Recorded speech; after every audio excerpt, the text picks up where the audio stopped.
Christopher Maurice Brown. Her. And they told me as a brown skinned woman, I'm not supposed to like him and defend him. So I guess I'm gonna pick me. But guess what? It's always gonna be CB for me. The internet. Now this is some entertaining shit. Now this is what I'm talking about, the shit that's entertaining. This right here. Mm-hmm. My only thing is we know how Chris get down. And at this point, it's going to get to a point like, nigga, when we see each other, now I got to put hands and feet on you. And we know who's going to be the winner. I just hope that it's one of those situations that he keep his hands to himself and let a nigga swing on him first and then proceed to unleash. Well, he kept his cool. He would have never came out and said nothing if Quavius didn't put out that Tinder whatever song that nobody even cares about. But I thought that didn't Chris start it? Because his line and his song on the deluxe did come out first before Tinder came out. Are you sure? I feel like they came out like the day after like one another. Are you sure? Yeah. Because he had the whole line about drinking 42, not Migos or something like that. So Chris started it. He came out. Okay. Then Quavo came out with Tinder. It was lackluster. Yeah, very. If you're going to respond, at least respond well. Then Chris came back. Yeah. So it's just like, okay.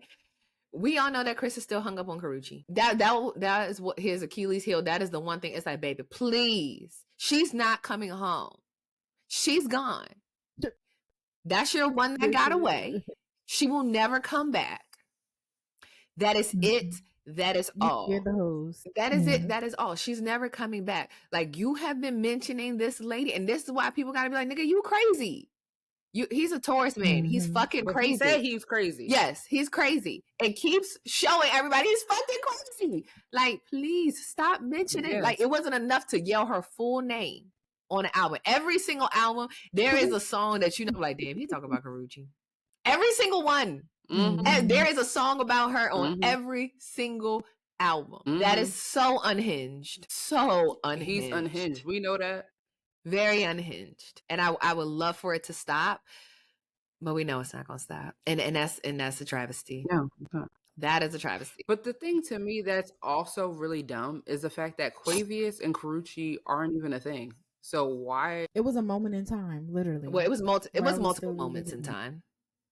Yeah, I would say it was multiple moments. But I'm saying currently right now. Yeah, currently right now, no. So I don't know why he was like prompted to say something. It's like, okay, is there something going on that we don't know as to what triggered you to make you be like, oh, I'm going to put this in a line, or is this an old song? Like, where's this coming from? That's my only issue. Like, I need to know what started this. What happened? Wasn't Quavo on the internet? He was under Karrueche pictures or something a couple months ago. Oh, I don't know. Maybe saying something in regard to like, oh, not like on some you should have chose me type shit. That's what I remember seeing. Oh well, damn. But still, even at that point, y'all are long separated. You're long separated. So it's like it's no need. Even if Quavius felt that way, Chris, you still feel that way because you still be up under that girl pictures. Like, yeah. Okay. Let it go. You come home. Whatever what Karrueche with the chopsticks did to them, whatever she sprinkled on them, more power to you, sis. But y'all got you gotta stop. But in terms of the beef, and it's like it's funny, it's interesting because I don't think they're beefing over her anymore. I think they're just beefing just because now they just really hate each other. But I feel like they only really have one reason to hate each other, and that's the whole Karrueche situation. And it's just like, it just spiraled on. Yeah, and now it's just years and years and years have gone by of like taking little jabs at each other back and forth. So now it's just like, we got a problem. And it's just like, really? For real? It's not that big of a deal. But it's so old. But I'm like, what else has transpired that we don't know about? Well, guess what? BET Weekend is coming back up again. And the last time BET Weekend happened, when they got into it, that was that. So we're going to see. Yeah, and I just hope that, like I said... Wait, so this is what I'm confused about. Y'all keep saying Karrueche, but they've mentioned Sweetie. So I think it's more of a like, there's no bro code. We used to be cool, and you just like we going bitch for bitch now. I think that's well, and in that instance, then Quavo started it by dating Karrueche when Chris Brown and Karrueche broke up. Then he started, because there were like vivid pictures of her trying to hide in the car. I'm like, why nobody ever have tents? But yeah, like that initially started it, because they all used to be cool. Migos, Chris Brown, they all used to be cool. Once that shit happened, they're no longer cool, and they have not been cool since.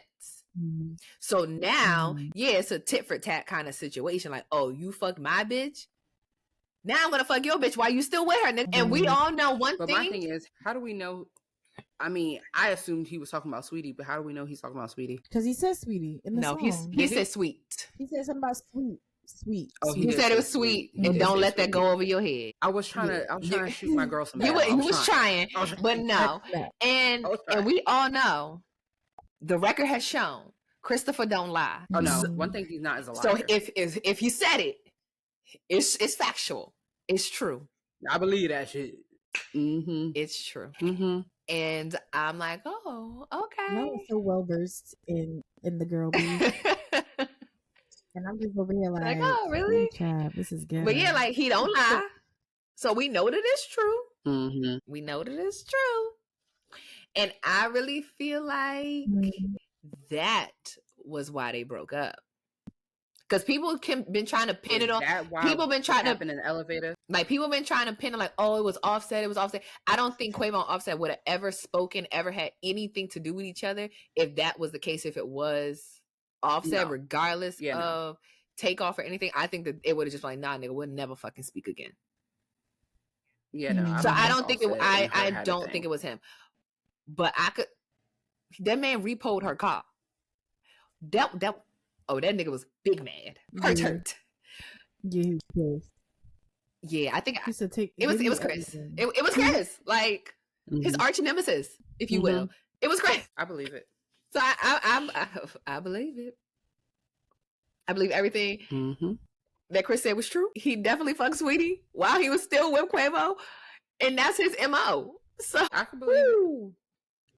Yeah. So outside of that, how do y'all feel about the whole Takeoff line? Because you have like half of the internet is like, it's no rules in rap beef. He didn't take it too far. And then other people like, oh my God, he took it way too far. That was so low. He didn't say anything disrespectful. The only thing disrespectful he said was people wished it was Quavo and not Takeoff. And let's be honest, the internet said that. We didn't say that. The internet said that was a thing. We didn't say that, but the internet said that. When we were online on Twitter and on the socials, they was definitely saying, oh, Quavo deserved because he did blah, blah, blah, blah. It shouldn't have been Takeoff. So, like, I feel like he didn't say anything in that way that any of us haven't already seen on the internet. And I feel like if you are going to, I mean, let's be honest, if Quavo gets in a diss with anybody, of course they're going to bring up the fact that people believe you got your nephew, unalived. So if he gets in a beef with somebody, it has to come up. Like, what? It's not just going to be about bitches. I'm pretty sure there's other things that Chris could have said, but I feel like he said it in the most respectful way possible. He said, "Rest in peace to Takeoff." He was the realest nigga in y'all crew, but y'all other two niggas. I mean, why would you be acting like Quavo don't rap good? That's the part that I'm kind of thrown off. I don't think that any of them were like not talented. I'm not gonna say any of them were not talented, but I do. The other side of it is like, yeah, we wish it was him because he's not the best Migo. It's like, well, Quavo's not the best Migo. Huh? He's not the best Migo. No, he's not. But the way it's said is just like, y'all know that he's not a terrible rapper. I mean, I'm not saying Quavo's a terrible rapper, but I definitely think without the group, he does not have the type of pull that he. Yeah, I think that's the conversation. It's not him as a rapper; it's him as a solo rapper. Is the thing. Yeah, like some people thrive and they need the collective. They need because they feed off of one another. It's like, okay, whereas like Takeoff is going to be the strongest rapper. Like strictly just rapping. He's going to be the strongest rapper. Quavo is going to bring his sauce to the mix by giving us the melodies and the singing. It's going to bring an entire song together. Offset has proven that he has both. He can do either or, even on certain records where one person might not be there, like Bad and Bougie. Takeoff is not on there. So it's like, okay, we have the two of us. Mm-hmm. I can flip back and forth in between either one. And I feel like that made the dynamic of the group work. We all saw when they all put out their solo projects how differently each one sounded. Quavo's was all like melodies the entire way down. It kind of got annoying, and it was long. Whew, that project was long. Then you have Takeoffs that was just... I literally did not like that project at all. No, it was just too much. It was like maybe like a couple songs on there, but other than that, it wasn't like, oh, I want to keep listening to this. Takeoffs was all straight rapping the entire time. Maybe a couple like trying to put in like a song structure here and there, but overall, you knew exactly what you were going to get. It was rap. Offsets was a combination of the two. You have very like commercial records with clout. Then you have others like just straight rapping ones. Rapping. Yeah, so it's just like you know that from his projects you're gonna get a good mix of both sides. Collectively, I think even as a collective, I wouldn't say, even from a Takeoff perspective, that he would have been a strong solo artist either. Some people genuinely benefit from being in a group. You need all of those elements for it to be a cohesive and successful thing. Everybody can't be solo. And there's nothing wrong with that. Some people need groups. And outside of this situation, no, we seeing that with City Girls.